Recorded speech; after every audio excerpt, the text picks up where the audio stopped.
Bond আমার বিশ্বাস হয় না। কি বললি? তুই কি বললি? এই আংটি বাবাকে তুই ভণ্ড বললি? এই তুই জানিস না এই আংটি বাবার আংটির কত ক্ষমতা? তো বিশ্বাস করামু আমি বাবা আসলে ভণ্ড না। আরে বাবা আপনি বিশ্বাস করবো কে বলে? আপনি দেখা যাচ্ছে টোকাই টোকাই আর প্রমাণ ছাড়া কেউ বিশ্বাস করে? দাঁড়া, তো প্রমাণই দেমু। তোর বয়স 17, তুই বিয়ে করছিস 7 বছর আগে, তাও এই ছেলেটা পলা নিয়ে বিয়ে হচ্ছিল।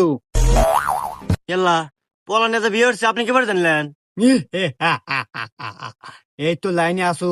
আমি আংটি বাবা এই পৃথিবীর যত সাহসবাল আছে, যত মানুষ আছে, সকল মানুষের ব্যাকগ্রাউন্ড সম্পর্কে আমি জানি, কারণ আমি আংটি বাবা। হুম, আমি আরো জানি তোর বউ একটু কালারে মার খাইছে, শ্যামলা। আর তোর বউয়ের নাম রোজিনা। আর তুই যে আমার কে বিশ্বাস করস না, এইটাই তো আমি বুঝি না। ইয়াল্লা এরা সব জানে। বাবা বিশ্বাস আল্লাহ আসতেছে। শোন, বিশ্বাস আরো আসবো, মেইন কথা তো